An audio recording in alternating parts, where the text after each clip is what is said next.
Army का selection process बहुत tough होता है और लोग 2 से 3 साल तक की तैयारी करते हैं। अभी हाल में ही मैकडोनाल्ड का एक लड़का रात में रनिंग कर रहा था, तो लोग इस हद तक तैयारी करते हैं। क्या वह सिर्फ 4 साल रहने के लिए तैयारी करते हैं?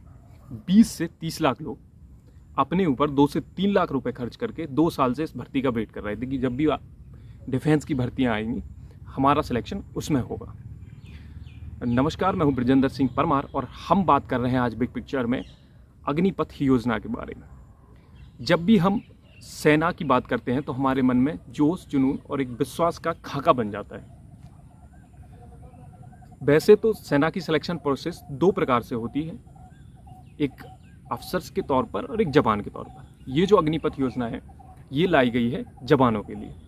तो सबसे पहले अग्निपथ योजना क्या है, क्यों है, कैसे है, क्या खामियां हैं, क्या अच्छाइयां हैं, इसकी बात हम करने से पहले बात कर लेते हैं कि अग्निपथ योजना एक्चुअली है क्या।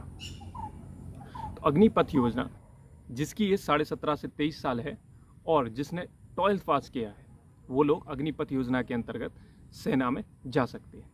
इसमें सिलेक्शन प्रोसेस में कुछ चेंज नहीं हुआ है, पुरानी सिलेक्शन प्रोसेस के तहत ही इसमें फिजिकल, रिटन, मेडिकल और अन्य चीज़ें होंगी। मतलब सिलेक्शन प्रोसेस वही है, सिर्फ नाम बदलकर अग्निपथ योजना रख दिया।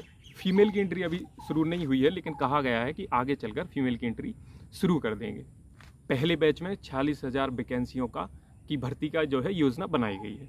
अब अगर हम इसकी अभी सैलरी पैकेज जान लेते हैं, मतलब फर्स्ट ईयर में 30,000 रुपये पर मंथ मिलेंगे, सेकंड ईयर में यह बढ़कर 33,500 और थर्ड ईयर में 36,000 और फोर्थ ईयर आते आते 40,000 रुपये की सैलरी होगी। लेकिन ये सैलरी इन हैंड नहीं होगी। क्यों?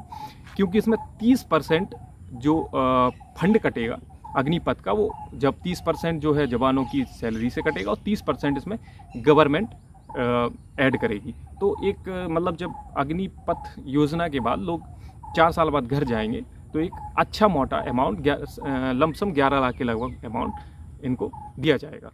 इस फंड के अगेंस्ट में 18 लाख तक का आप लोन ले सकते हैं और 48 लाख तक का आपका बीमा इस फंड के तहत रहेगा।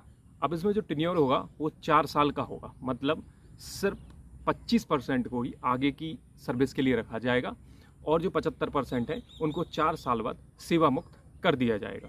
इन 4 सालों में टेक्निकल डिग्री का करार आर्मी, नेवी, एयरफोर्स ने इग्नू के साथ किया है। मतलब इसमें एंट्री और एग्जिट की दोनों की व्यवस्था रहेगी। मतलब जैसे फर्स्ट ईयर में सर्टिफिकेट कोर्स इनको मिलेगा, सेकेंड ईयर में डिप्लोमा हो जाएगा और थर्ड ईयर में डिग्री कोर्स कंप्लीट इनको दिया जाएगा। पॉलिसी तो बहुत अच्छी है, इसमें बेनिफिट्स भी हैं, पेमेंट भी अच्छी है, एक लमसम अमाउंट भी अच्छा मिल रहा है और बीमा भी है, सब कुछ है और डिग्रियां भी दे रही है और इसमें एग्जिट के बाद 10% कोटा आपको CAPF में भी मिल रहा है। लेकिन क्यों फिर इस योजना का विवाद हो रहा है या इस योजना पर लोग विरोध कर रहे हैं, इसके बारे में आइए जानते हैं।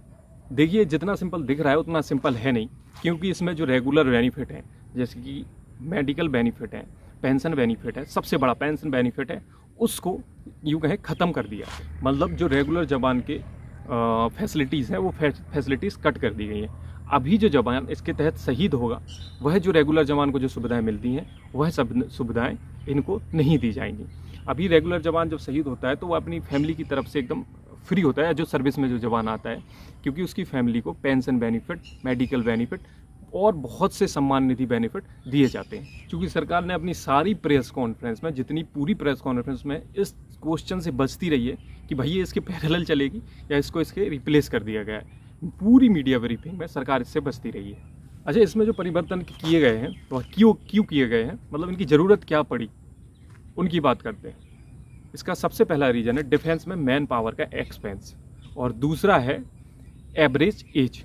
तो सबसे पहले हम पहले कारण को समझते हैं कि डिफेंस में मैन पावर का एक्सपेंस। अभी जो रक्षा बजट होता है वह 5.19 के लगभग होता है, उसमें से 1.19 लगभग पेंशन में चला जाता है, 1.19 इतना ही लगभग सैलरी पर खर्च हो जाता है और बचा खुचा थोड़ा बहुत जो है एकोमोडेशन और फूड पर खर्च हो जाता है। मतलब टेक्निकल और वेपन्स के लिए जो फंड होता है वह बहुत कम बचता है। अब टेक्निकल के लिए और वेपन्स के लिए फंड क्यों ज़रूरी है, ये हम एक एग्जांपल के द्वारा समझते हैं।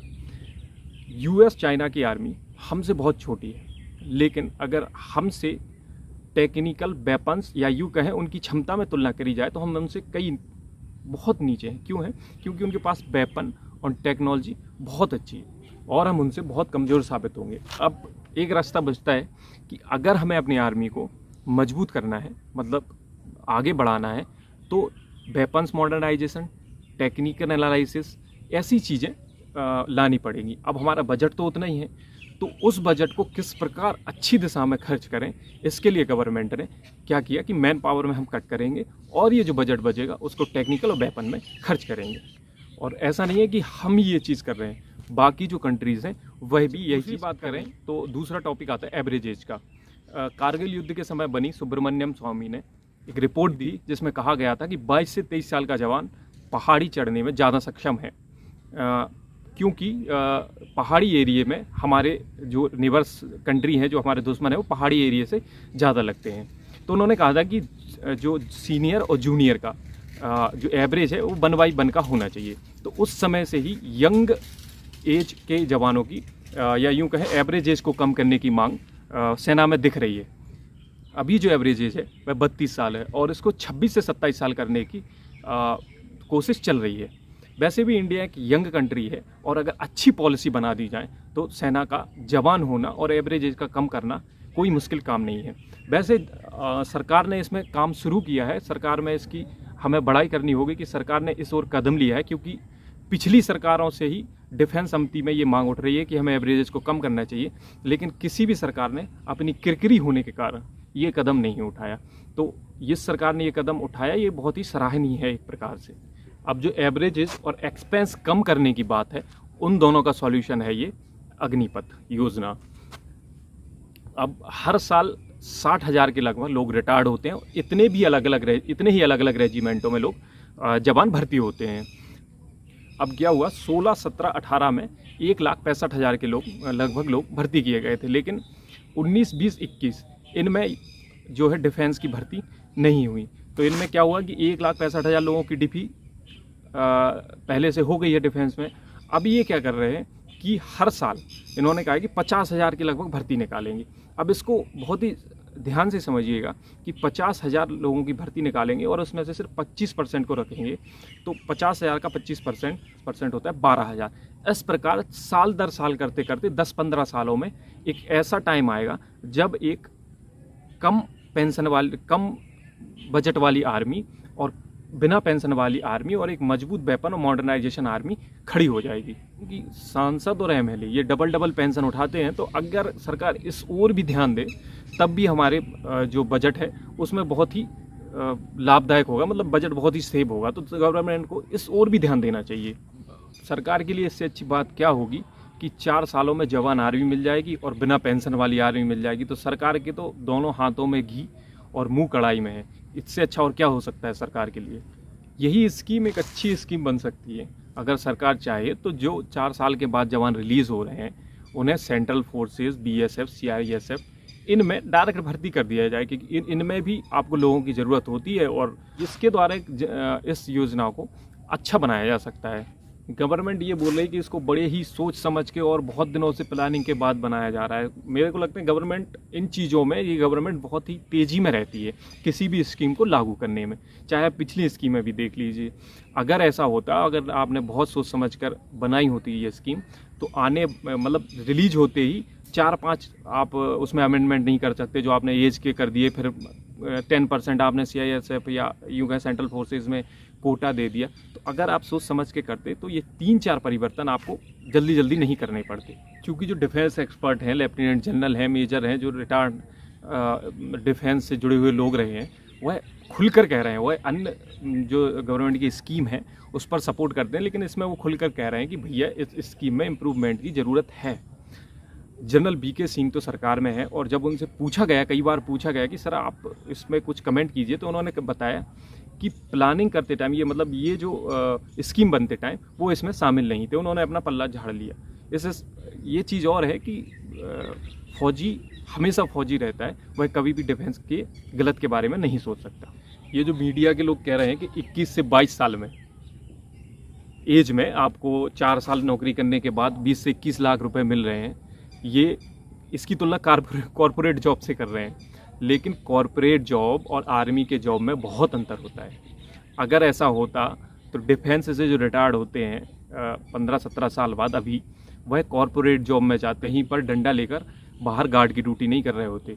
और दूसरी चीज़ होती है, इन्होंने बोला है कि 4 साल बाद जाके वो एक इस टेक्निकल क्षमता का यूज़ कर सकते हैं। मैं मानता हूँ कि 15% लोग अपनी टेक्निकल क्षमता का जाके अन्य कंपनियों में यूज़ कर सकते हैं, लेकिन उनका क्या, जो 85% लोग जनरल ड्यूटीज़ में रहेंगे, जो सुदूर एरियो में रहेंगे, जो डिफ़िकल्टीज़ में रहेंगे, जिनसे टेक्निकल का लेना देना कुछ नहीं रहेगा, जो बिल्कुल टेक्निकल टर्म से कटे होंगे, तो क्या कॉरपोरेट जॉब उनको उठाएगी? क्या उनको हायर करेगी? क्या उनमें टेक्निकल की वो स्किल रहेगी? ये जो मीडिया के लोग कह रहे हैं कि 20 से 21 साल में की एज में 4 साल की नौकरी के बाद आपको एक अच्छा अमाउंट 12-13 लाख या 20-21 लाख रुपए मिल रहे हैं, तो भाई आपको बता दूं कि डिफेंस की जॉब और कॉरपोरेट की जॉब में बहुत अंतर होता है। क्या आपने छोटे भाई अपने बेटे को 20 से 21 लाख रुपए के लिए भेज दोगे गोली खाने के लिए सीमा पर? नहीं, आप नहीं भेजोगे, क्योंकि जवान जो एक सीमा पर खड़ा होता है तो उसको सिर्फ इतना चाहिए होता है कि उसके बाद उसकी फैमिली सिक्योर रहे। कुछ लोग कह रहे हैं कि ये जवान जब 4 साल बाद ट्रेनिंग लेकर बाहर आएंगे तो वह किसी भी गलत सोर्सेज के साथ मिलकर अनहैपन कर सकते हैं। अरे आपको बता दूं कि जो बंदा 1 साल 1 दिन भी डिफेंस में बिता लेना, वह देशभक्त हो जाता है। ये जो दंगे कर रहे हैं, ट्रेन जला रहे हैं ना, इनका सिलेक्शन तो वैसे भी नहीं होना है, क्योंकि इन्होंने तैयारी तो की नहीं, बस स्कीम के बारे में सुना, उसकी बुराइयां देखी और घुस गए उसमें विरोध करने के लिए। तो इनको ज़्यादा सीरियस लेने की ज़रूरत है नहीं हमें। अब स्कीम के द्वारा भर्ती शुरू भी हो गई है, तो मेरा अनुरोध यही है कि जाएं और एक वर्दी के जुनून के लिए आप इस स्कीम के द्वारा डिफेंस को ज्वाइन करें। बहुत बहुत धन्यवाद। जय हिंद।